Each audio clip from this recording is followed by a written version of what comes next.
한국경제TV는 도약하는 한국 증시와 투자자 여러분을 응원합니다. 조금 줄었습니다. 코스피는 다시 5천 위로 올라왔고요. 금융기관 쪽에 매수가 좀 있습니다. 연기금을 중심으로 한 아마 저가 매수가 좀 들어오는 것 같고요. 시가총액 상위주들은 대부분 하락인데 그래도 이제 앞서 이제 저희가 KB금융 오늘 좀 주가 좋다라고 말씀드렸고 금융주 중심으로 조금 반등이 나오는 것 같습니다. 신한지도 지금 빨간불이 좀 들어와 있고요. 삼성화재 같은 것도 현재는 0.4% 강보합권에서 유지가 되는데 워낙 지금 반도체 중심으로 시장이 많이 올랐던 터라 반도체주들의 오늘 하락폭이 결국에는 코스피 지수 전반을 결정하고 있다고 봐야 되겠죠. 자, 이런 시장 저희가 조금 냉철하게 숫자들을 보면서 좀 보겠습니다. 객관적인 데이터 보면서 저희가 이제 시장 보고 있으면 감정이 막 흔들리니까요. 유니스토리 자산운용의 김유성 전무하고 얘기를 나눠보겠습니다. 어서 오십시오. 안녕하십니까. 우리 증시가 연초에도 지금 숨가쁘게 달려서 코스피 지수가 5,300선도 넘어섰지 않습니까? 이게 이제 2월 들어서 주춤주춤거리면서 변동성이 확 커지는 모습인데 실제로 글로벌 다른 시장들하고 객관적인 숫자들을 보면서 좀 비교를 해봐야 되겠습니다. 네네. 국내 증시가 작년에 한 75% 오르면서 1월에는 조금 천천히 갈 줄 알았는데 1월에도 26% 가까이 굉장히 폭발적으로 좀 올랐습니다. 네. 그래서 1월에도 글로벌 증시 중에 이제 한국 시장이 가장 최고의 수익률을 기록했고요. 그러다 보니까 1월 말 기준으로 보면 12개월간 수익률이 106% 가까이, 그래서 거의 2배 이상 주가가 오른 그런 상승폭을 보였는데요. 연간으로 보면 네네, 그죠? 네. 12개월간 106% 가까이. 그래서 뭐 일본하고 밑에 아래 항생 지수를 보면 한 35% 가까이 올랐는데 그게 그닥 많이 오르지 않게 느껴질 정도로 국내 시장이 굉장히 우수한 성과를 보여주고 있습니다. 근데 뭐 이제 수익률은 올랐는데요. 또 밸류에이션 측면에서는 또 어땠는지 한번 점검을 해보도록 하겠습니다. 이런 높은 상승률에도 불구하고 국내 시장의 밸류에이션은 여전히 좀 과거 평균 수준보다 약간 낮은 그런 그 숫자를 보여주고 있습니다. 지금 글로벌 그 주요 증시 가운데 한국이 밸류에이션이 그 평균보다 좀 낮아 있는 거의 유일한 시장인 것 같아요. 네. 네, 네. 그래서 저기 차트. 예, 지금 나가고 있습니다. 네네. 전반적으로 이제 다른 국가들 다 위에 있는데 한국만 좀 그 밸류가 좀 낮게 표시되어 있는 차트를 보고 계시는데요. 그러니까 이게 결국엔 그거 같아요. 우리가 이제 커피에다가 네네. 시장으로 돈 많이 들어와서 물을 타니까 덩치 엄청 커졌는데 네네. 그럼 이게 커피가 연해진 거냐 여전히 진하냐를 보는 게 이제 밸류에이션인데 네네. 우리가 지금 이익이 늘어나니까 커피도 더 부으면서 네. 도리어 더 진해진 거 아니냐 이 얘기도 맞는 것 같은데요. 어떻게 네. 보십니까? 조금 더 자세히 설명을 해주시죠. 저는 이제 그런 식으로 간단하게 설명을 했고. 네, 네, 뭐 직관적으로 말씀해 주셨는데요. 아까 그 캔들 차트에 보면 한국만 까만색이거든요. 네. 이제 까만색이라는 게 그 과거 평균보다도 현재 밸류에이션은 더 낮아졌다라는 얘기를 하고 있는 겁니다. 그래서 투자자들이 보시기엔 작년에도 그렇게 오르고 좀 전에 12개월간 100% 이상 올랐다고 했는데 밸류에이션은 어떻게 여전히 낮은 수준이냐라고 생각하실 수 있는데요. 지금 밸류에이션이라는 건 결국은 그 이익 전망이 더 빨리 성장하면 지수 상승률보다 밸류에이션은 좀 낮아질 수 있습니다. 그래서 그 저희가 지금 한 10배가 채 되지 않거든요. 네. 그래서 코스피 밸류에이션이 10배 이하에서 투자했을 때는 그래도 상대적으로 성공 확률이 조금 높은 투자 환경이었다라는 걸 좀 말씀드릴 수 있고요. 네. 그 이익 추정치를 그러면 또 한번 비교를 해보시면 좋을 것 같은데요. 지난달에도 전년 굉장히 이익 추정치가 가파르게 오르고 있다라는 말씀을 좀 드렸었어요. 그런데 지금 이번 달에도 사실 똑같은 말씀을 또 드릴 수밖에 없는 상황입니다. 그 왼쪽이 지난달에 이제 보여드렸던 차트인데요. 사실 모양이 똑같잖아요. 근데 보시면 축이 하나는 한 40% 정도가 가장 이제 높은 밸류에이션 추정치 올라간 거고 오른쪽이 이제 1월 말 기준으로 다시 산출을 해보면 네. 거의 90% 가까이 추정치가 상향된 것을 볼 수 있습니다. 그래서 왼쪽이 2025년 말 기준으로 본 거고 네네. 그리고 올 1월 기준으로 본 게 오른쪽 그래프고 네네. 그래서 그러면 오른쪽 그래프가 확 치솟은 걸 볼 수는 있네요. 네네, 맞습니다. 그래서 이익 추정치가 거의 작년에도 많다고 했는데 올해 거의 2배 가까이 증가한 모습을 지금 확인하실 수 있습니다. 그래서 이처럼 뭐 이익 추정치가 빠르고 상향되고 있기 때문에 1월에 20% 이상 증시가 올랐지만 밸류에이션은 오히려 소폭 낮아진 그런 현상을 좀 보여주고 있습니다. 제가 앞서 이제 커피로 말씀드렸으니까 네. 물도 많이 붓고 커피는 그보다 더 부어서 네. 우리는 더 진해지고 있다. 그러니까 아까 그래프 오른쪽에 이렇게 많이 올라간 게 이익 추정치니까 이익이 이제 커피라고 보면 커피원도 네. 우리가 훨씬 많이 넣었다 이렇게 보면 되겠습니다. 그러면 우리 투자자분들이 국내만 투자하시는 건 아니거든요. 네. 미국이나 글로벌 시장은 이익 추정치가 어떻게 되는지도 비교해 보면 좋겠습니다. 네네. 글로벌 시장 뭐 전체 성과하고 또 뭐 섹터별로 또 네. 이익 추정치가 어떤지 한번 보시면 좋을 것 같은데요. 업종별 성과 차별화가 굉장히 심해지는 시장이 지금 계속 이어지고 있습니다. 글로벌 시장은 약간 이제 국내와 달리 IT 시장은 IT 섹터는 조금 쉬어가는 그런 모습을 보여주고 있긴 합니다. 반면에 이제 에너지와 원자재 쪽의 성과가 두 자릿수 이상 지금 기록하고 있고요. 예, 그래서 지금 요 업종별로 좀 차별화되는 모습은 뭐 계속 지속되고 있다라고 말씀드릴 수 있습니다. 업종별 차별화를 저희가 다른 말로 표현하면 가는 종목만 간다 이런 표현도 가능하지 않습니까? 그러면 저희가 포트폴리오를 최대한 압축적으로 짜야 되는 게 네. 시장 상황에 보면 맞는 것 같은데 네네. 근데 최근에 빅테크 업체들을 보면 조금 흔들리는 듯한 모습도 좀 보이거든요. 그 부분 저희가 어떻게 봐야 됩니까? 그 글로벌 전체로 보면 IT 섹터 수익률이 약간 약보합을 좀 보였습니다. 네. 그래서 반면에 근데 IT 섹터 전체의 이익 추정치를 보면 지금 한 달간 또 한 8% 정도 좀 상향 조정이 됐어요. 그래서 한국처럼 물론 뭐 50%씩 이익 전망치가 올라가고 있지는 않지만 여전히 수익은 여전히 수익 전망은 좀 긍정적인 상황이다라고 좀 말씀드릴 수 있고요. 이걸 뭐 또 더 관심이 있으실 미국 시장으로 네. 좀 좁혀서 한번 좀 살펴보면요. 미국 시장도 IT 섹터의 실적 전망은 조금 여전히 그 실적 상승률이 둔화되고 있는 것은 맞습니다. 그래서 지난달에 보면은 한 3% 정도 미국의 IT 섹터의 실적이 상향됐었는데요. 두 자릿수 이상 전망이 올라갔던 거에 비하면 물론 굉장히 약화된 거는 맞지만 여전히 그 증가 속도가 좀 둔화되는 과정에서도 그래도 올라가고는 있다라고 좀 말씀드릴 수 있고요. 시장은 그런 실적 전망에 의해서 이제 움직이는데 그 유동성이 굉장히 ETF에 의해서 많이 좌지우지되는 좀 이렇게 새로운 변화되는 모습을 좀 보이고 있는 것 같습니다. 그래서 우리 시장뿐만 아니라 미국도 그렇다는 시장도, 얘기시죠? 예, 네. 그래서 ETF에 자금이 좀 유입이 되면 시장이 좀 더 초과 상승하거나 뭐 자금 유입이 또 중단이 되면 또 다시 좀 더 하락하거나 좀 이런 모습을 좀 보여주고 있고요. 그 M7을 포함한 미국의 IT 빅테크들이 좀 이제 그동안 큰 폭의 상승을 기록했는데 좀 전망치들이 조금 하향되는 건 아니지만 약간 둔화되고 있는 모습을 보여주면서 앞으로는 좀 기대치보다 실적이 더 우리가 기대한 것보다 더 좋아지는 네. 그런 모습을 좀 확인한 이후에 다시 한번 좀 추가 상승 여력을 보이지 않을까라고 생각을 합니다. 증시가 이제 이익을 반영한다라고 보면 주가가 이제 이익에 연동돼서 움직인다고 보면 당연히 이익 추정치가 높아지는 쪽에 저희가 포커스를 맞춰야 되니까 미국은 여전히 IT하고 원자재가 좀 좋아지고 있는 것도 눈에 보이네요. 어제 저희가 이제 원자재 연구위원하고 얘기했을 때 원자재 슈퍼사이클 들어갔다.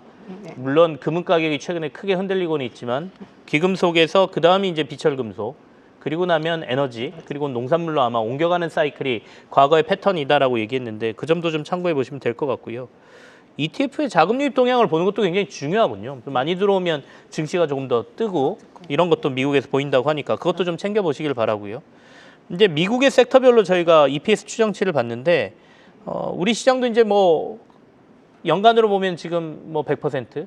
연초 이후에는 한 27% 정도 상승이 있었는데 네네. 업종별 일정만 어떻게 되는지 한번 체크해 보는 거 중요할 것 같은데요. 네네. 뭐 국내도 이제 업종별로 한번 네네. 나눠서 보겠습니다. 그래서 국내 시장이 뭐 워낙 많이 올랐지만 IT 섹터도 한 35% 정도로 제일 많이 상승을 보여주고 있습니다. 뭐 3개월에 보시면 거의 50% 이상 올랐고 1년간은 이제 200% 가까이 일단 주가가 상승했습니다. 네. 근데 이제 이렇게 IT 섹터의 주가가 많이 상승하긴 했지만 이 이익 전망치가 상향되는 폭은 이것을 더 뛰어넘는 수준으로 지금 전망치는 상향 조정되고 있는 모습입니다. 지금 나간 거는 주가의 상승률을 저희가 보는 거고요. 네, 맞습니다. 그래서 이익 전망치 상승률을 보면 한 달간 한 60% 정도 상승을 했고요.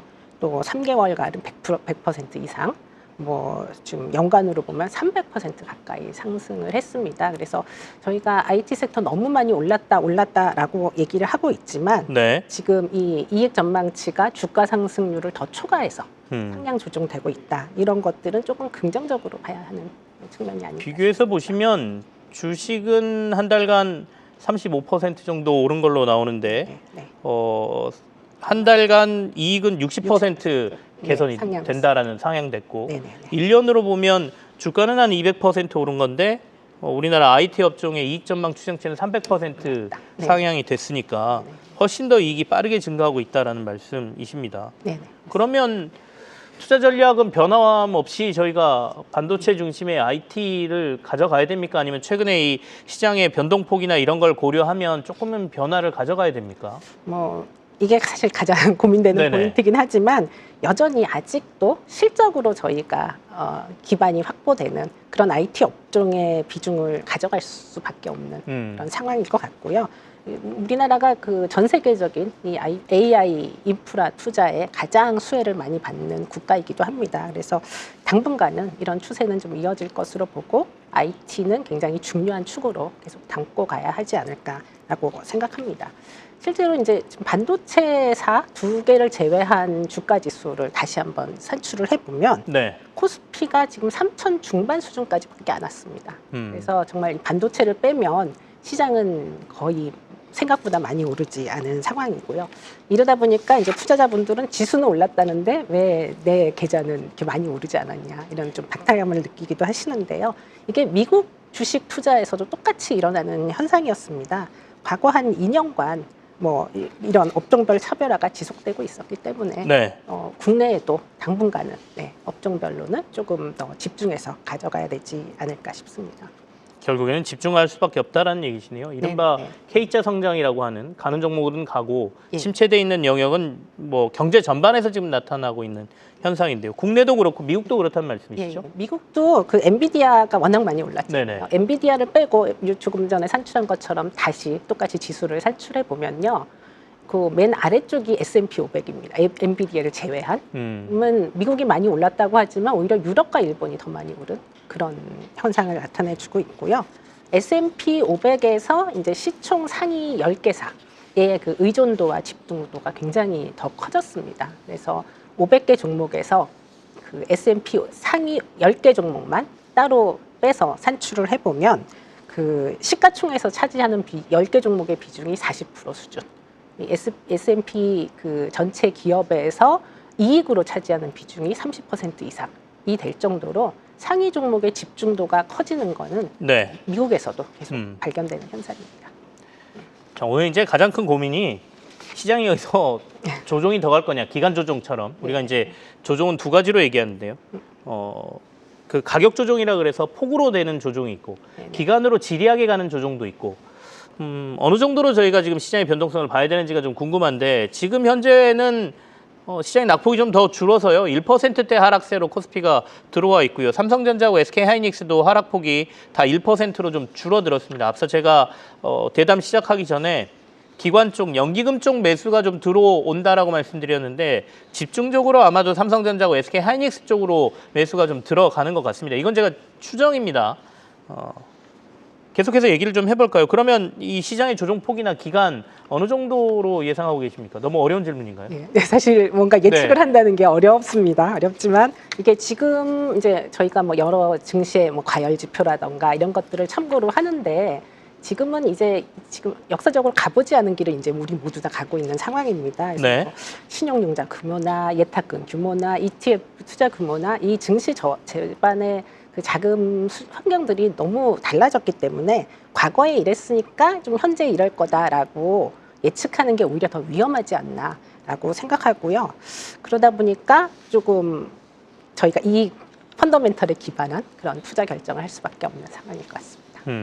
쉽사리 시장을 예측하기는 힘들지만 어쨌든 오늘 종가를 한번 저희가 보기는 봐야 될 것 같습니다. 지금 낙폭을 좀 줄이고 있기 때문에 이렇게 해서 더 뭐 보합권까지 끌어올리면서 이른바 아래꼴 차트로는 저희가 아래꼴이 단다고 하는데 아래꼴이를 좀 달고 끝난다고 하면 시장의 에너지가 좀 강하다 남아있다 이렇게 볼 수 있는 거니까요. 근데 이른바 버핏 지수라고 해서 GDP 대비 주식시장 시가총액 비율을 보는 거잖아요. 이게 이제 100% 넘으면 고평가 영역이라고 얘기하는데 지금 우리나라는 어느 수준인가요? 우리나라가 지금 1월 말 기준으로 하면 170까지 올라갔습니다. 그러면 네. 그 이 수치로만 보면 어마어마한 저평가다 이렇게 봐야 되는. 과열이다. 네. 예, 과열이다. 그러니까 워런 버핏이 얘기하기를 가장 단일 지표로 그 유용하게 시장을 판단할 수 있는 게 이제 버핏 지수다라고 얘기하면서 이제 좀 많이들 이게 그런 과열의 그 신호를 평가하는데 버핏 지수를 많이 사용하기도 합니다. 그래서 네. 150% 이상이면은 과열이다라고 판단이 되기는 하는데요. 글로벌 시장 전체로는 한 130%, 그러니까 이제 한국이 좀 더 높은 수준이고요. 물론 미국은 거의 200% 수준입니다. 그래서 미국보다는 조금 낮고 딱 요 단일 지표로 보면은 조금 과열인 상황인 거는 맞습니다. 예전에 뭐 버핏이 200이 넘으면 이거 불놀이 하는 거다라는 얘기를 할 정도로 네, 네. 예, 미국 시장은 이미 이제 과열 국면에 들어가 있기는 합니다.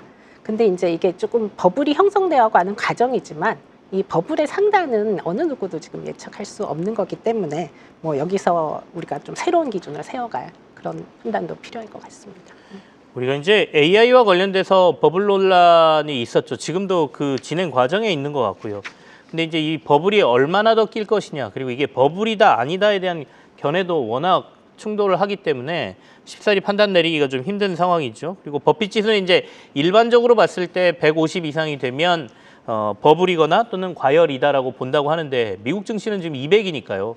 그렇게 보면 미국도 뭐 과열로 들어간 지 한참 됐는데 네, 계속 여전히 계속 오르고 있지 않습니까? 네. 그러면 우리나라가 지금 170이라 그래서 여기서 시장이 막 폭락한다거나 조정이 크게 온다거나 또 이렇게 보기에도 애매하다. 네네. 그러니 일단 이 지수는 참고하되 네네. 앞서 저희가 얘기한 것처럼 이익 전망치가 올라가고 있는 것도 네. 눈여겨봐야 된다 이런 말씀이시네요. 네.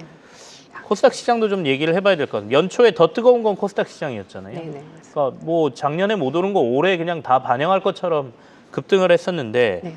정부에서 이제 목표는 3,000 지수를 부르기도 했거든요. 네네. 어떻게 보고 계십니까?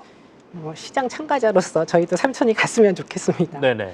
근데 이제 저희가 작년에 이제 뭐 작년 초반부터 코스피 2000 수준부터 이제 계속 주식이 저평가됐다, 또 많이 올랐지만 또 계속 주식을 담고 가야 된다라고 말씀을 드렸던 거의 근거는 이익 추정치가 계속 상향되고 있느냐, 거기에 이제 바탕을 해서 그 중요한 기준을 세우고 가야 될 것 같은데요. 코스피는 아까 보신 것처럼 이익 전망이 뭐 굉장히 전례 없을 만큼 굉장히 가파르게 상향되고 있는 기반이 되는데요. 코스닥은 오히려 전년 대비 지금 이익 전망치는 추정치 기준으로는 좀 감소하고 있습니다. 네. 실적은 역성장하고 있는데 지수만 올라간다는 거는 결국은 뭔가 유동성의 힘으로 밀어 올리는 거 말고는 안 되기 때문에 사실 뭐 돈의 힘으로 지수만 올려놓고 나면 좀 이후에 후유증이 있을 수 있다. 건전한 네. 성장이 아니니까. 그래서 이제 코스닥 지수 안에 있는 종목들이 물론 기업들이 실적도 잘 내야 되겠지만 그 정책적으로 시장 정책적으로 약간 공급에 대한 그런 정책들도 잘 반영해서 코스닥 시장을 좀 건전하게 육성하는 그런 좀 장기 계획이 필요하지 않나라고 생각을 합니다. 그래서 공급에 관련된 부분으로 뭐 주요한 것들이 뭐 주식 자사수 소각을 어떻게 할 거냐, 네. 또 아니면 뭐 부실 기업을 어떤 식으로 좀 퇴출을 시킬 거냐, 그다음에 그럼 신규로 공급되는 신규 IPO에 대해서 얼마나 엄격한 기준을 가지고 관리할 거냐, 이게 이제 공급 측면에서의 정책인 것 같아요. 그래서 이런 부분들을 잘 해서 이게 건전한 코스피 3000 시장을 육성을 해야지 그냥 지금 현재 이익 성장 전망이 아직은 긍정적이지 않은 상태에서 돈의 힘으로만 지수가 올라가는 것은 뭐 시장 모든 사람들에게 좀 바람직하지는 않지 않나라고 좀 생각을 합니다. 시장에서 많이 얘기하시는 것, 그러니까 지금 세 가지 말씀하셨는데 자사주 소각, 부실기업 퇴출, 신규 상장 엄격히 관리, 이게 이제 코스닥이 이른바 3,000포인트까지 가기 위한 여러 가지 조건이라는 말씀이신데 이 중에 제일 중요한 거는 물어보신 거 많이들 부실기업 퇴출을 말씀하시는 분들이 많은데 전무님께서도 비슷한 의견이신가요? 일단은 그러니까 뭐 세 개가 다 좀 조화롭게 네네. 물론 뭐 이루어져야 되고 코스닥이 오르려면 이익 전망이 상향되는 업종들이 많아야 되니까 이제 당연히 부실기업 퇴출이 그 중요한 것 중에 하나인데요. 그 미국하고 이제 우리나라 시장의 그런 물량 공급 관리 측면에서 네. 굉장히 좀 차이를 보여주는 그런 좀 차트가 있는데요. 미국의 경우는 S&P 500의 그 지수 상승률과 시가총액의 상승률이 비슷합니다. 그 의미는 그 지수 상승률을 초과하는 어떤 물량에 대해서는 뭐 소각을 했든 뭐 어떤 형태로든 시장에서 빠져나왔다는 얘기거든요. 그래서 그게 주주환원으로 다 이루어졌다. 아, 이게 지금 그래프 두 개가 있는 건가요? 네네. 저는 그냥 한 개인 줄 네, 알았습니다. 거의 그러니까 거의 붙어서 간다는 얘기네요. 네네, 맞습니다. 그래서 주주환원이 잘 이루어지고 있다라는 건데요. 국내 코스피 시장을 좀 같은 기준으로 비교를 해보면요. 시가총액은 늘었는데 그 지수 그 투자자들 체감하는 지수 수익률은 따라서 올라가지 못하고 있습니다. 그래서 저 갭의 차이만큼 주주 환원이 이루어지지 않은 거고 또 어떻게 보면 소액 주주들 입장에서는 상대적으로 조금 뭐 불리한 네. 그런 수익률을 기록하고 있다라는 부분이 있거든요. 그래서 최근에 이제 미국의 그런 주주 환원 정책은 정말 잘 되어 있는 것으로 다들 얘기를 하고 있는데 최근에 이제 여러 정책 중에 일단 그 자사주 처리에 대해서는 이제 이번에 명확한 기준을 발표를 했습니다. 그래서 어떤 정부의 여러 정책 중에 굉장히 좀 가닥을 잘 잡아가고 계시지 않나라는 판단을 하는데 이제 앞으로는 이제 부실 기업에 대한 퇴출이라던가 그다음에 신규 IPO 공급들을 어떻게 관리할 건지 이제 이런 거에 대해서 조금 더 엄격한 기준들을 생각하는 게 필요하고요. 저 이번에 발표된 걸로 자사주 처리에 대한 기준만 명확히 해도 이제 시장에서는 뭐 연평균 한 1% 이상 사실상 이제 소각 주주 환원이 되는 그런 시그널이다라고 얘기하니까요. 이런 부분들이 종합적으로 이루어지고 코스닥에 있는 기업들이 잘 수익을 내야. 네. 그래서 이제 저희가 코리아 디스카운트가 해소되고 코스닥이 3천 가지 않을까 그렇게 생각을 합니다. 알겠습니다. 앞서 이제 코스피 시가총액하고 우리가 주식 수하고 이렇게 같이 비교를 했는데 코스닥으로 보면 아마도 더 이 격차가 벌어질 것 같다는 생각도 들거든요. 워낙 맞습니다. 코스닥은 이게 신규 상장도 많기 때문에 그렇게 되면 주식 물량은 훨씬 많았을 걸로 추정이 되니까요. 그 격차를 줄일 수 있는 방법은 아까 말씀하신 뭐 자사주 소각이라든지 뭐 이른바 부실 기업의 퇴출 강화라든지 이런 것들을 통해서 거의 붙어가도록 미국처럼 만들어야 된다 이런 말씀이시네요. 네.